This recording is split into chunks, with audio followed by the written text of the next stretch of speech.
ഇന്ന് നമുക്ക് കുറച്ച് കാന്താരി പറിക്കാം കേട്ടോ. ഇവിടുത്തെ അവസ്ഥയിലല്ല കേട്ടോ, എൻ്റെ അമ്മയ്ക്ക് കൊടുത്തുവിടാനാട്ടോ.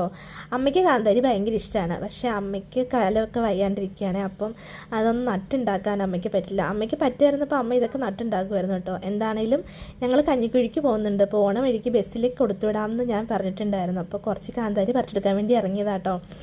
ഞാൻ മുളക് പറിക്കണ കണ്ടിട്ട് ദാണ്ടേ വേറൊരു ചീനിയിൽ നിന്ന് മുളക് പറിച്ച് ഉണ്ണി എന്നെ സഹായിക്കുന്നുണ്ട് കേട്ടോ.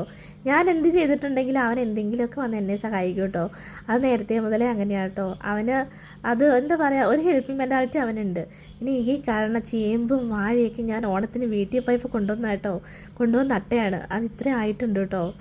എന്തായാലും വീട്ടിൽ പോയിട്ട് വരുമ്പോൾ ഒരു ലോഡ് സാധനങ്ങൾ ഞാനിങ്ങോട്ട് കൊണ്ടുവരും. പക്ഷേ അങ്ങോട്ട് പോകുമ്പോൾ ഒന്നും കൊണ്ടുപോകാനില്ല. കറക്റ്റ് കഞ്ഞിക്കുഴിയിലായിരുന്നപ്പോൾ എനിക്ക് എന്തെങ്കിലുമൊക്കെ കൊടുത്തുവിടാനുണ്ടായിരുന്നു. ഞാൻ പച്ചക്കറിയും അവിടെ കാന്താരിയും പച്ചക്കറിയൊക്കെ ഞാൻ നട്ടുണ്ടാക്കുമായിരുന്നു. അതൊക്കെ എനിക്ക് കൊടുത്തുവിടാനുണ്ടായിരുന്നു. ഇവിടെ കോട്ടയം എത്തിക്കഴിഞ്ഞാൽ എൻ്റെ ഒരു സാധനം അമ്മയ്ക്ക് കൊടുത്തുവിടാൻ എനിക്കില്ല. അമ്മയ്ക്കല്ല, വീട്ടിലേക്ക് കൊടുത്തുവിടാൻ എനിക്കില്ല കേട്ടോ. അതെനിക്ക് ഭയങ്കര സങ്കടം ഉണ്ടാക്കാറുണ്ട് മിക്കപ്പോഴും. ഞാൻ പോകുമ്പോഴൊക്കെ കടകളിൽ നിന്ന് എന്തെങ്കിലും മേടിച്ചുകൊണ്ട് പോകണതല്ലാതെ ഞാൻ ഉണ്ടാക്കിയതായിട്ടൊരു സാധനം എനിക്ക് കൊടുക്കാൻ പറ്റണില്ല എന്നുള്ളൊരു സങ്കടം എനിക്കുണ്ടായിരുന്നു. അപ്പോഴാണ് അമ്മ ഇങ്ങനെ മുളകിൻ്റെ കാര്യം പറഞ്ഞത്. ഞാനിടയ്ക്ക് ദാണ്ടെ ഉണ്ണി എന്നെ മുറ്റമടിച്ച് സഹായിക്കുന്നുണ്ട് കേട്ടോ. അവൻ ചീനിയുടെ മുളക് പറിച്ച് മടുത്തു. അതുകൊണ്ട് ഇനി മുറ്റമടിച്ച് സഹായിക്കാൻ അവൻ വിചാരിച്ചിട്ടുണ്ടാവും. അങ്ങനെ ഞങ്ങൾ മുളകൊക്കെ പറിച്ചു.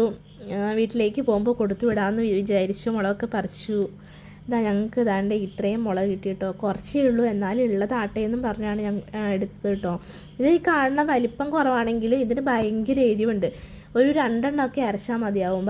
എരിവ് കൂട്ടണവർക്ക് ഇച്ചിരി കൂടുതൽ അരച്ചാലും കുഴപ്പമില്ല. എരിവ് അധികം കൂട്ടാത്തവർക്ക് 2 എണ്ണമൊക്കെ അരച്ചാലും മതി. ഭയങ്കര നല്ല എരിവുള്ള മുളകാണിത്. പിന്നെ പഴുത്തൊക്കെ ഞാൻ അതിനകത്ത് ഇട്ടിട്ടുണ്ട്. അച്ഛനവിടെ നട്ടുണ്ടാക്കുകയാണെങ്കിൽ ഉണ്ടാക്കട്ടെ എന്നുള്ളൊരു പ്രതീക്ഷയിലാണ് കേട്ടോ ഈ പഴുത്ത മുളകൊക്കെ ഇതിനകത്ത് ഇട്ടേക്കണത്.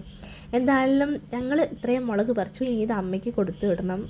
അപ്പോൾ ഇന്നത്തെ വീഡിയോ ഇത്രയേ ഉള്ളൂ. വീഡിയോ ഇഷ്ടമായെങ്കിൽ എല്ലാവരും ലൈക്ക് അടിക്കുക, സപ്പോർട്ട് ചെയ്യുക. Tata, bye bye.